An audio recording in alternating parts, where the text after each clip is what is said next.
বর্তমান সরকার ৩১ দফার মাধ্যমে যেভাবে মানুষের দোরগোড়ায় গিয়ে মানুষের ভোট নিয়ে সরকার গঠন করেছে, তার মধ্যে একটি এজেন্ডা ছিল মানবিক বাংলাদেশ গড়া।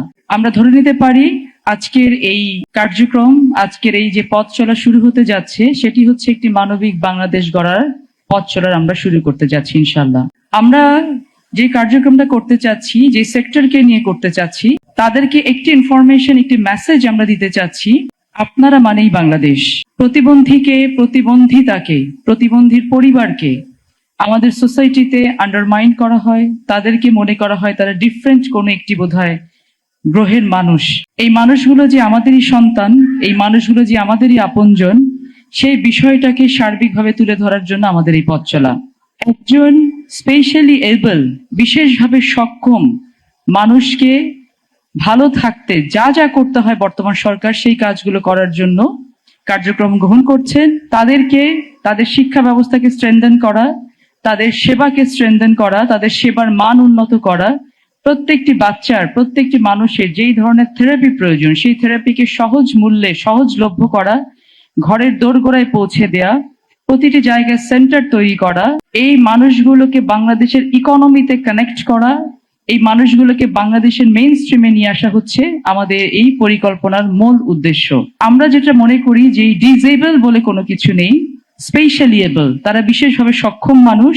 আমাদের উদ্দেশ্য হচ্ছে এই সক্ষম মানুষগুলোকে তাদের সক্ষমতা অনুযায়ী তুলে নিয়ে আসা, তাদেরকে সেই পরিবেশটুকু করে দেয়া যাতে করে তারা মনে করতে পারে যে একটি রাষ্ট্র তার নাগরিক সাথে যে সোশ্যাল কন্ট্রাক্টটা করে, একটি রাষ্ট্র তার নাগরিককে যতগুলো অধিকার দিতে বাধ্য থাকে প্রত্যেকটি অধিকার পাওয়ার যোগ্যতা তারা রাখেন। বিগত সময়গুলোতে আমরা কথা বলেছি অনেক, কাজ করেছি কম।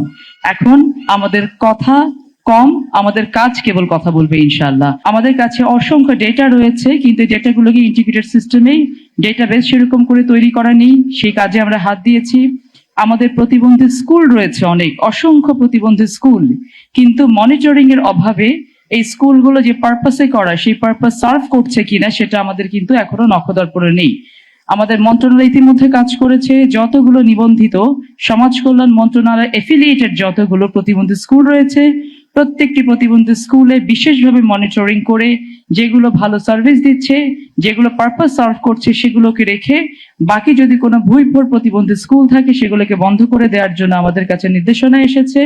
আমরা অনতিবিলম্বে এই ভেরিফিকেশন কার্যক্রমটি চালু করব এবং যতগুলো প্রতিবন্ধী স্কুল আমরা A category, B category, C ক্যাটাগরিকে আমরা ডিভাইড করে প্রত্যেকটা বেস্ট প্রতিবন্ধী স্কুলকে আমরা আরো অনেক বেশি উন্নত করার জন্য, ইন্টিগ্রেটেড সিস্টেম মানে কি, একটি স্কুল শিক্ষা দেবে, সেবা দেবে, এবং সেবা বলতে খালি ফিজিক্যাল হেলথ না, আমরা মেন্টাল হেলথ নিয়ে কাজ করব। একটি পরিবারকে কিন্তু বাংলাদেশে স্টিগমাটাইজড করা হয়, প্রতিটা ফ্যামিলি কিন্তু আপনারা দেখবেন যে বিশেষ করে মাকে দোষারোপ করা হয় একটি প্রতিবন্ধী বাচ্চার জন্য, যে আপনার কারণে এরকম হয়েছে। একটি মা কিন্তু তার জীবনের সবকিছু বিলিয়ে দেয় একটি প্রতিবন্ধী বাচ্চার জন্য। আমরা সেই পরিবারকে সে মেন্টাল সাপোর্টটুকু দিতে চাই, আমরা সেই পরিবারকে এতটুকু বলতে চাই যে পুরো বাংলাদেশ আপনাদের সাথে রয়েছে, আপনার সন্তান মানে আমাদের সন্তান, এবং আপনার সন্তানের ভেতরে যেই স্পেশালিটিটা আছে সেই স্পেশালিটি নিয়ে তিনি বড় হবেন, তিনি নিজে কর্মক্ষম হবেন এবং তিনি নিজেরটা নিজে করে খেতে পারবেন। এ সকল অনেক বাচ্চা থাকে যারা আনঅ্যাটেন্ডেন্ট থাকে, যাদের পিতামাতা থাকে না, তারা বিভিন্ন স্কুলে থাকে। এসব আনঅ্যাটেন্ডেন্ট, আনঅ্যাড্রেসড বাচ্চাগুলোকেও যেন আমরা তাদের শিক্ষা সেবা, স্বাস্থ্য সেবা, তাদের মেন্টাল হেলথ নিয়ে আমরা প্রকৃতপক্ষে কাজ করতে পারি এবং তাদেরকে স্কিলড করে গড়ে তুলে তাদের কর্মক্ষমতা বৃদ্ধি করে ইকোনমিতে তাদেরকে আমরা কানেক্ট করতে পারি। সেই জন্য আজকে আমরা এই পথ চলা শুরু করেছি। এই পথ চলা আমরা জানি একদিনে আমরা সফল হব না। আমাদের এই সকল সন্তানদের জন্য যারা স্পেশালি এবল, তাদের জন্য আমরা কর্মক্ষমতা অনুযায়ী কর্মস্থান তৈরি করব, তাদের প্রোডাক্টের জন্য মার্কেটিং সিস্টেম তৈরি করব, তাদের প্রোডাক্ট জন্য মার্কেটিং করে তারা বিক্রি করে ইনকাম করতে পারে সে সিস্টেমে করব ইনশাআল্লাহ।